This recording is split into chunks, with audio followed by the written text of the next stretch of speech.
dans un... Ici, Radio Clédou, c'est tout un monde entre vos oreilles. Radio Clédou, le journal avec Sotelma Malitel. Très heureux de vous retrouver pour l'actualité sur Clédou Info. Grève des magistrats, rencontre entre les ministres de la Justice et les deux syndicats des éclairages dans un instant. Bamako se prépare pour la 3e édition du festival Bamako Jazz. Les spectacles sont prévus du 8 au 10 novembre 2018. Et puis sport, la présidente du CONOR, Dao Fatmata Guindo, a fait savoir que son mandat ne prendra pas fin le 31 octobre, comme l'avait indiqué la Fédération internationale de football lors de la dernière prorogation. Voici pour vous les sommaires, Arunaba pour le développement des titres.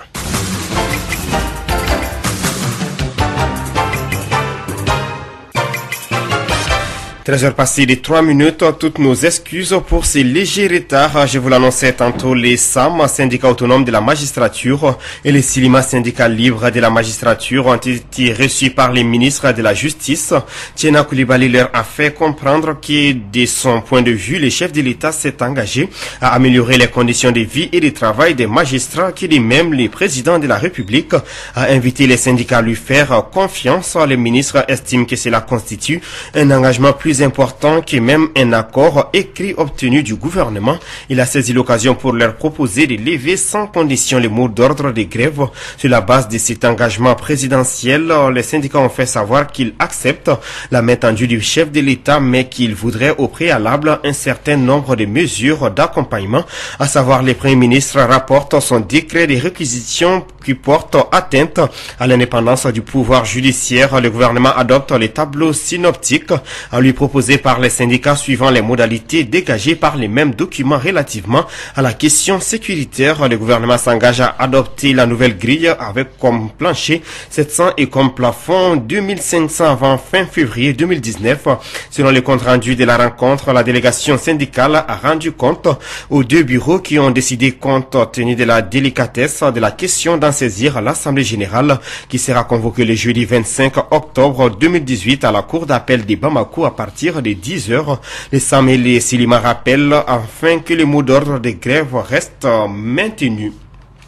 Autre sujet, création ce dimanche 21 octobre d'un nouveau front contre le pouvoir. Il est dénommé Convergence des forces patriotiques, composé d'anciens candidats à la présidentielle dernière, d'une dizaine de partis politiques, de l'opposition et de la majorité, ainsi que d'associations.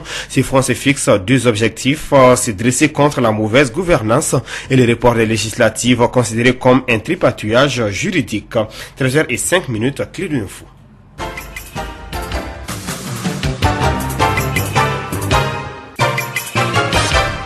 Aucun représentant de l'État dans la commune de Tonka, cercle de Gundam, où vit plus de 16 000 personnes. Cette année, la crue a dévasté les champs de céréales et des tubercules, alors que Tonka est considérée comme la capitale de la patate douce jaune. Avec la montée des eaux, plusieurs cultivateurs ont presque tout perdu. Tonka, c'est les manques d'eau potable, d'électricité, d'insécurité et surtout des multiples cas de viol de la part des hommes armés non identifiés. Kassim Traoré nous en parle. Tonka est l'une des communes rurales du cercle de Gundam. Ici, les jeunes gagnaient très bien leur vie, surtout en cette période de crue. Aujourd'hui, avec l'insécurité, aucun piroguier ne peut aller d'une berge à une autre. Mamadou Konipo, maire de la commune rurale de Tonka. Quand tu quittes ici aujourd'hui pour aller dans les foires ou dans les villages, tu es braqué, on prend tout ce que tu as comme ressources. Donc même si les gens vont aller vendre leurs petits chèvres, leurs petits moutons pour faire leurs besoins, entre deux villages, tu vas trouver qu'ils sont braqués et les populations sont très très appauvries aujourd'hui. Et il y a la famine qui est en train de nous menacer aujourd'hui. Parmi les 16 000 âmes de Tonka, les femmes sont les plus nombreuses. Aujourd'hui, elles sont dans l'angoisse totale. Korko Fanta Maïga, membre de la CAF. Il y a l'insécurité qui domine dans la commune. Il y a la violence faite aux femmes et aux filles par des bandits armés et des individus inconnus. Il y a les enlèvements des biens et enlèvement même d'individus. Il y a l'exode des jeunes parce qu'il n'y a pas de travail. Il y a la crise totale parce qu'il y a la faim dans la commune. La récolte n'est pas dense. Dans le lac, il y a les Touaregs qui ont amené les bétails pour manger les récoltes. C'est un peu difficile ici. Les chefs de village a égrené devant nous les localités susceptibles d'attaque au quotidien. Nous, Issa Sangaré, chef de village de Tonka. Les zones de Tonka, là où il y a beaucoup d'attaques, c'est le côté Yurmi, Pintara, Echel, Tamashi et un peu sur la route de Gunda. L'armée est là sur la colline, mais pas avec les populations, ils sont sur la colline. La solution de ce problème-là, il faut que nous nous asseyions pour parler et discuter de nos problèmes. La seule satisfaction des habitants de Tonka est le fait que l'école fonctionne normalement. Boubacar Ali Djama, président du conseil régional de la jeunesse de Tonka. Une grande ville comme Tonka, si on n'a pas l'électricité, on n'a pas l'eau potable aussi en fait. C'est la commune dans laquelle les écoles sont plus fonctionnelles. Malgré l'insécurité résiduelle, les écoles quand même marchent. Quelles sont les activités de la jeunesse? Ça c'est d'abord il y a l'agriculture, après la pêche ainsi que l'élevage. Malgré la présence de l'armée malienne à travers un détachement, les femmes ne sont pas tranquilles dans la localité de Tonka. Il y a l'inondation des villages et des récoltes aussi, des périmètres. Ça a endommagé quoi? Oui, ça a endommagé les récoltes. On a un appel parce qu'on est dans l'insécurité totale. On peut même pas marcher à 45 km de la commune. Il y a la famine, il y a les maladies, il y a la souffrance, surtout les viols même. En plus du manque d'eau potable, d'électricité et de l'insécurité, Tonka fait face à une famine parce que les cultures ont été envahies par les eaux de pluie. Tonka, Kassim Traoré pour Radio Clédou.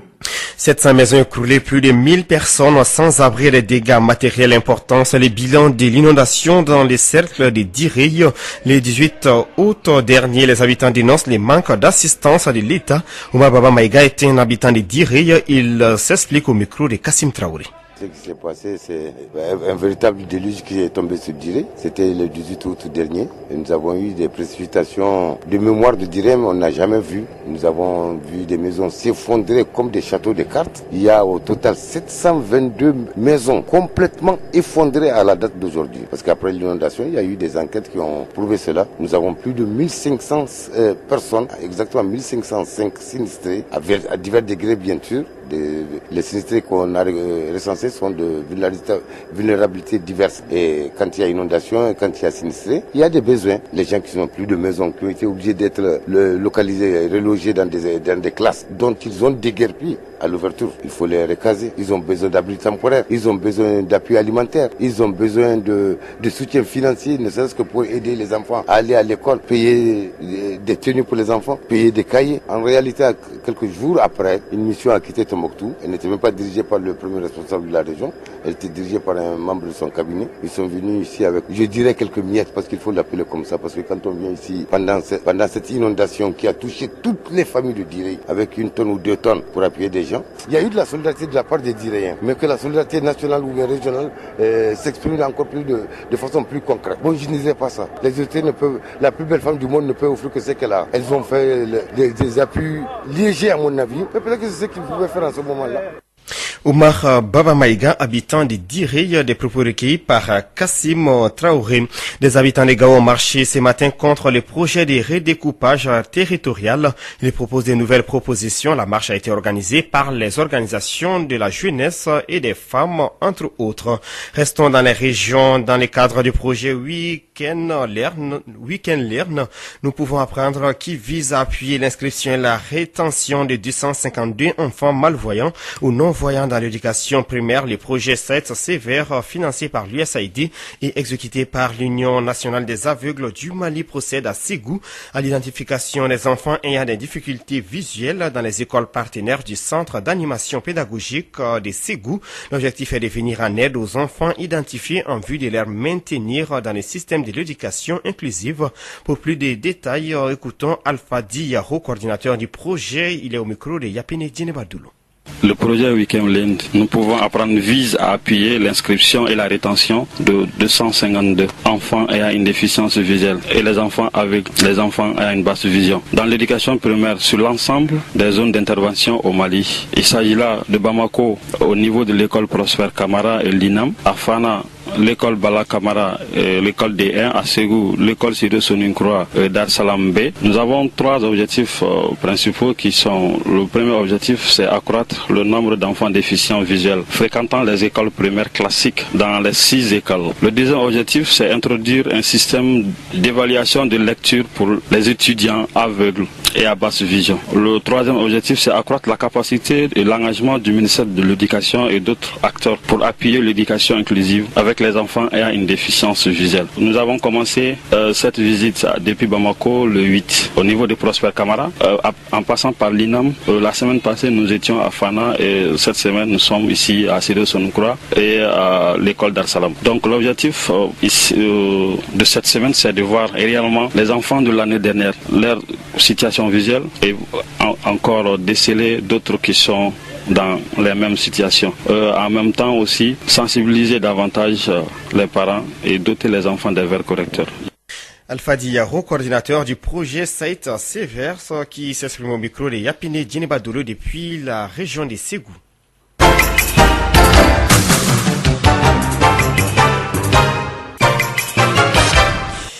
Actualité internationale à présent, nous recevons Bibata Mamoutouré. Bibata, bonjour. Bonjour Haruna. En RDC, la CENI s'est engagée dans une véritable course contre la montre pour livrer dans les délais les machines à voter et pour former son personnel à leur utilisation. Samedi, alors qu'elle devrait présenter les moyens de transport de ces machines, avions et hélicoptères, notamment l'opération très attendue par les partenaires du Congo qui craignent un report des élections faute des moyens logistiques a été annulée à la dernière minute. Restons toujours en RDC. La plateforme électorale du clan Kabila annonce un meeting pour le 27 octobre au stade Tata Raphaël. Entre-temps, son candidat Emmanuel Ramazani Sadari contacte différentes communautés sur place au pays. Il est également reçu par d'autres groupes. Au Cameroun, le Conseil constitutionnel va proclamer ce lundi 22 octobre les résultats de l'élection présidentielle qui s'est tenue le 7 octobre dimanche à Douala. En prélude à cet événement, des opposants ont projeté une manifestation de protestation dans le riz de la ville. Ils entendaient dénoncer ce qui, pour eux, n'est rien d'autre qu'un hold-up électoral. En prévision de la victoire probable de Paul Biya, les forces de l'ordre ont fait échec à cette manifestation. Merci Bibata Mamou Touré. Vous écoutez Clédou Info, 13h14.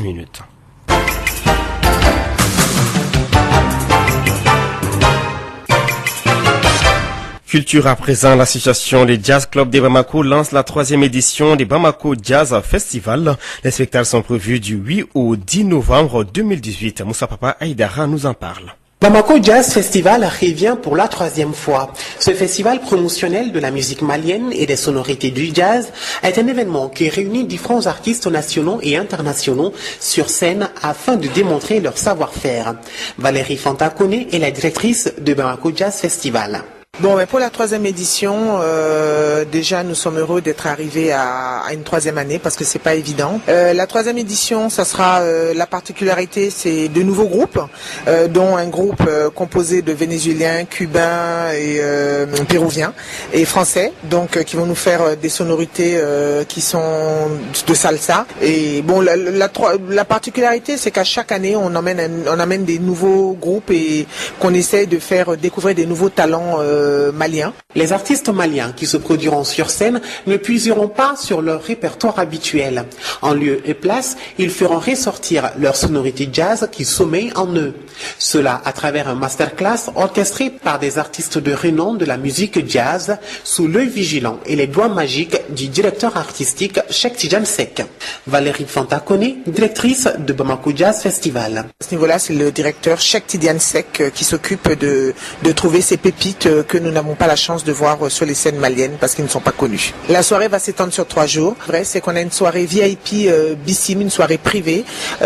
Bissim, en partenariat avec Orange, on fait toujours venir de nouveaux talents et qu'on fait participer les élèves du conservatoire Balafaseke qui vont d'ailleurs jouer le 2e soir à la soirée privée Bissim, Fondation Bissim. Le rendez-vous est pris les 8, 9, 10 novembre 2018 au Musée national, à l'Institut français du Mali et à Maïva Palace pour des soirées 100% jazz.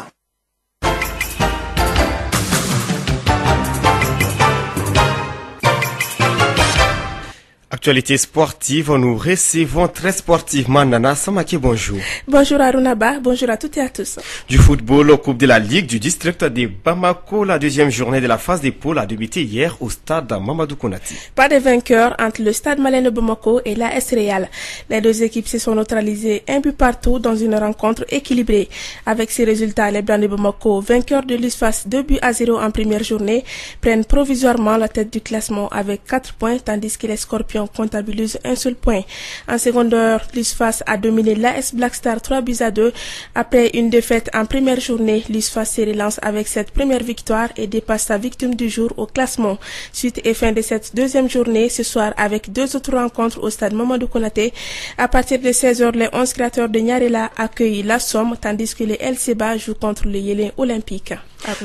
Toujours en football, la présidente du CONOR, Dao Fatoumata Guindo, a fait savoir que son mandat ne prendra pas fin le 31 octobre, comme l'avait indiqué la FIFA lors de la dernière prorogation. Lors d'une rencontre organisée hier dans un hôtel de la place à Bamako, avec les présidents des clubs de première division de Bamako et ceux de Ligue régionale, le comité de normalisation de la Fédération malienne de football, par l'intermédiaire de sa présidente, Dao Fatoumata Guindo, a fait savoir que son mandat ne prendra pas fin le 31 octobre, comme l'avait indiqué la FIFA lors de la dernière prorogation.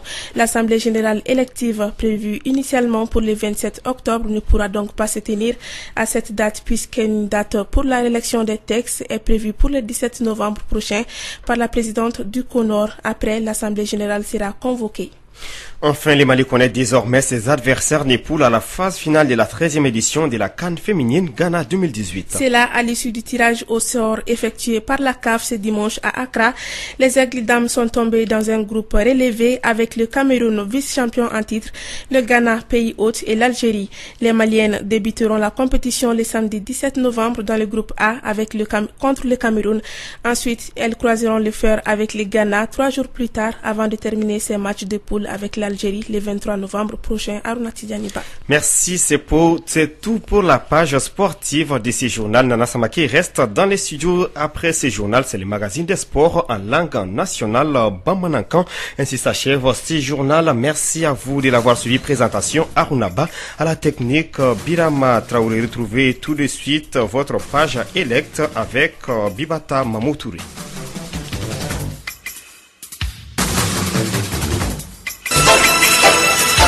Radio Kédou, le journal avec Sotelma Malitaire.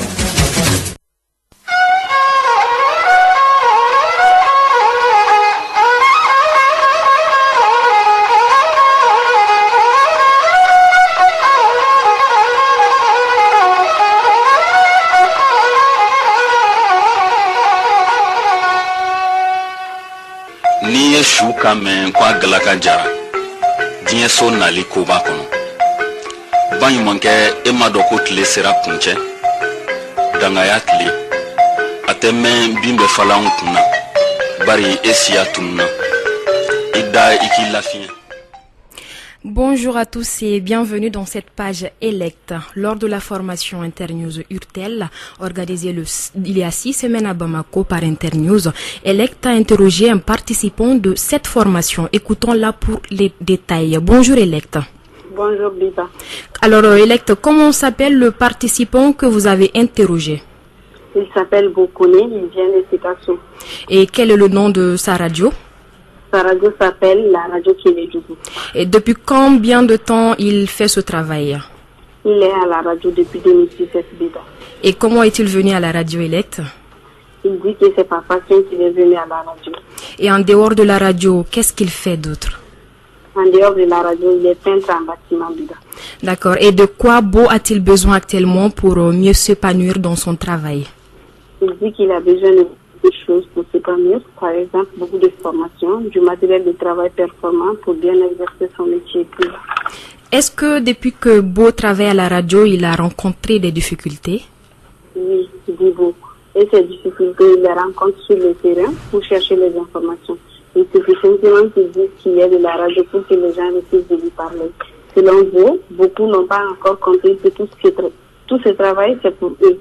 C'est en leur faveur qu'il le fait. Ces gens préfèrent garder les informations qu'ils ont au lieu de les donner aux journalistes. Alors, Elect, mais est-ce que ces difficultés limitent le travail de Beau? Non, Djibo, parce qu'il aime le travail de la radio. Il a le sentiment de travail pour la population et d'ailleurs, il arrive à convaincre certains de lui parler. Quand cela arrive, il est tellement heureux qu'il oublie toutes les difficultés du gars. D'accord, c'est tout. Merci beaucoup, Elect, à toi. Merci. Voilà, c'est tout pour cette page Elect. Merci à vous de l'avoir suivi. Ici, Radio Clédou, c'est tout un monde entre